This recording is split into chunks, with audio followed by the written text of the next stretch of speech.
Well, I think this is the biggest game of the year for the Phillies. It is August 11th, and it's already time to start saying that it's the biggest game of the year. Tyler Mraz, Heat Ratio Sports, Phillies pregame live, the final game of this West Coast road trip.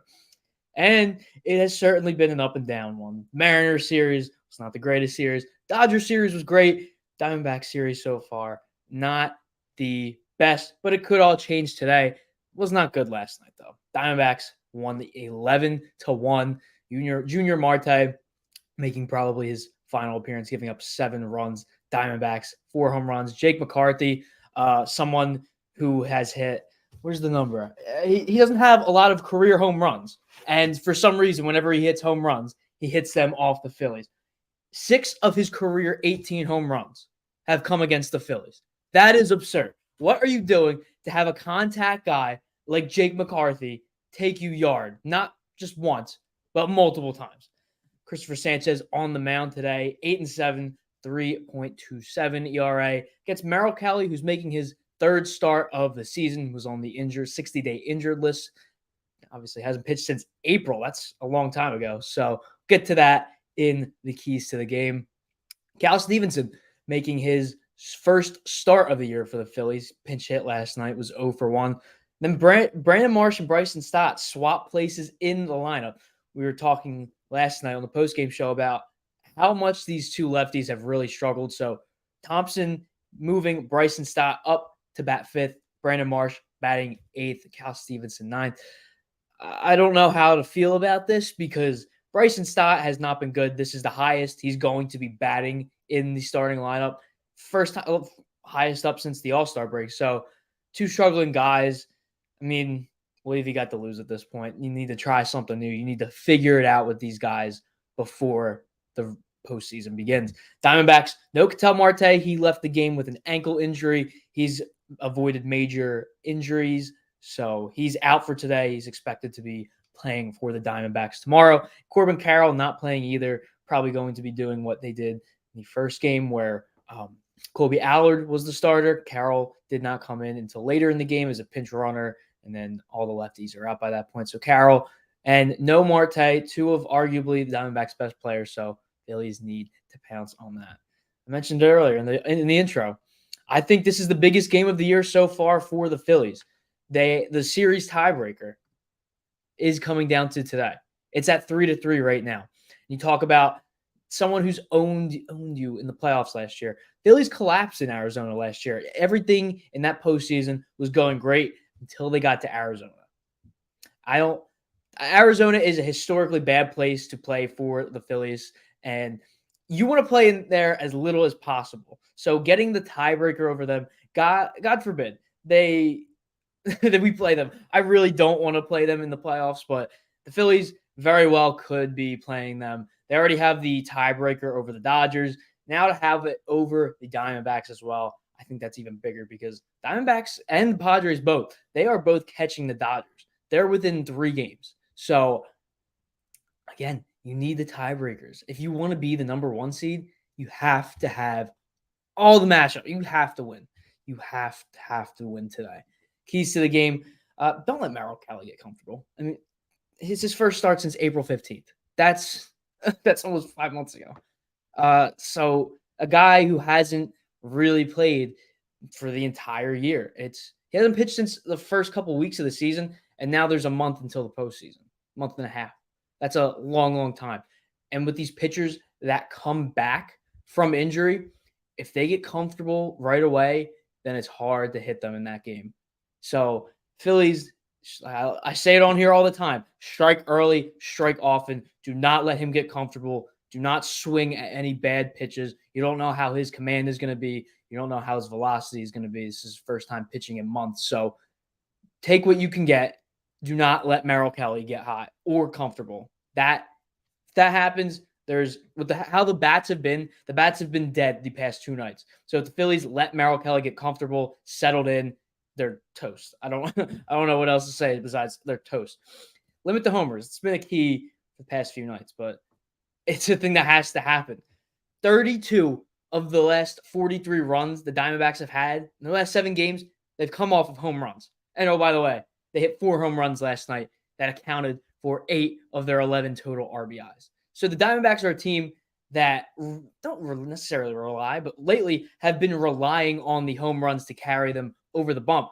And they're going up against Christopher Sanchez. Sanchez has only allowed 4 home runs in almost 127 innings pitched this year. So Sanchez giving up some home runs a little bit more as the year has gone on, but definitely something to keep an eye on. Phillies need to contain the power for the Diamondbacks. Tel Marte not in the lineup. Jake McCarthy, lefty. You don't know how that is going to match up. Typically, I'm not sure off the top of my head his averages against left-handed hitters, but I mean, it's Jake McCarthy. I mean, we keep saying it. Jake McCarthy, the power guy all of a sudden.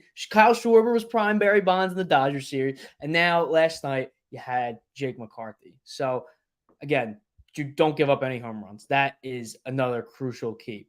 And then the lefty bats. They have been, besides Kyle Schwarber and Bryce Harper, who have arguably been the 2 best hitters. No, they not arguably. They have been the 2 best hitters, period, for the team during this road trip. Oh, excuse me. And you see, mentioned earlier, Bryson Stott, Brandon Marsh have not been doing that well lately. Brandon Marsh, since June 1st, a 43.1% K rate. 43% of his at-bats since June 1st have been a strikeout. That is almost unplayable, if you ask me. If you have a guy that is just doing nothing but striking out, what is he doing for you? He had a great play in the outfield last night. But at what point? They did it with Johan Rojas. Johan Rojas was an offensive liability, and they took him out of the lineup. So my question is this. When is that coming for Brandon Marsh if he continues to have this many abysmal at-bats? Alec Bohm, though, 28-game on-base streak, longest active in the league still. Maybe that'll be on the bet. We'll get to that. But I took a picture of this last night. They finally showed the graphics, so now I have the updated on-base streak. Alec Bohm is in first, 28. Vlad Guerrero Jr. at 22. So that's a 6-game difference. So Alec Bohm 28, Vlad 22, Juan Soto 19, Jorge Soler, good pickup for the Braves, 17, and then guy we're going to be seeing today, and we've seen the past 3 days, Eugenio Suarez. He's at 15. So Bohm still has a clear lead. Hopefully he can kick that up. And talking about the bets, we have been hitting at least one a game. So let's see what we got going for today.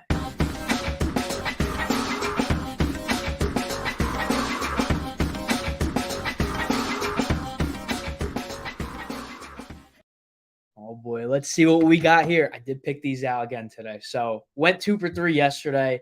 Really good. So use your code HEAT, get 50% off for your membership at Win Daily Sports. So today, got some interesting ones. Bryce Harper to get 2+ hits. That's at plus 220. These are all on DraftKings. Christopher Sanchez, over 4.5 strikeouts. That's at plus 105.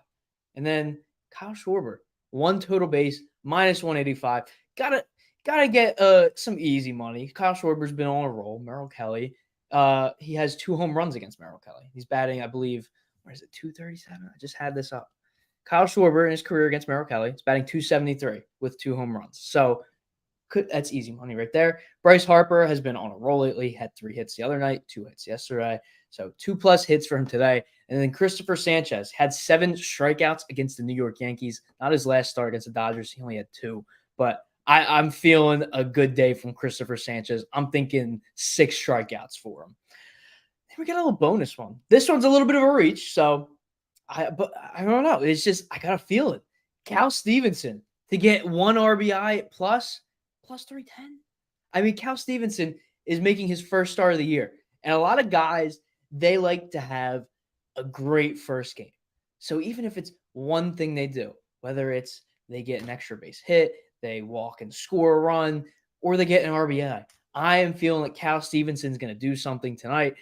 I'm thinking he's going to get an RBI, whether that's sac fly, double, single, triple, home run, who knows? People in the future know. We don't know yet. But for right now, I have a good feeling. Cal Stevenson, 1+ RBI. So again, we have Bryce Harper to get 2+ hits. Christopher Sanchez, over 4.5 strikeouts, and then Kyle Schwarber 1+ total bases. With the bonus, I'm just saying, if this one hits, I may call myself a genius. So Cal Stevenson, 1+ RBI at plus 310. We like to go over what's happening in the division because the Mets and the Braves were within 8 games of the Phillies' first place lead. So let's talk about them real quick. Mets are on a 2-game losing streak in Seattle. They lose today, they are swept. 3-game losing streak. That would be pretty sweet for the Phillies, especially if they lose tonight.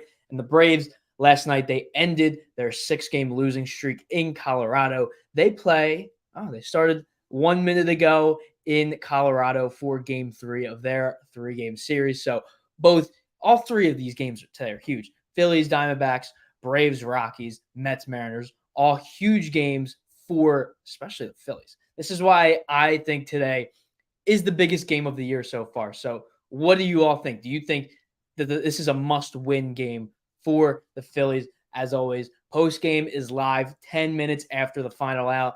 First pitch is at 4:10. So, I mean, the way these games have been going, they've been going very slow in Arizona. So maybe around 7:30. That's my projection, maybe, based on how long the games have been going on. So, yeah, regardless of when it is, could be 6, 7, whenever. Post-game live 10 minutes after the final out. Tony will not be here. He's going to be on Sirius XM talking fantasy football. So definitely want to check him out after you check out the post-game. Hopefully, we can talk about a win. We keep saying this every time, but it's true. Hopefully, we can talk about a win because the spirits are better. Just the discussion is better. You don't have to dwell. I hate to dwell. I hate to be a negative Nancy. But when you lose, sometimes that's what you have to do. So remember, 10 minutes live here on the Heat Ratio Sports Facebook and YouTube for the post-game show. Hopefully we talk about a win. So enjoy the game, everyone. Hope to see you all at the post-game show.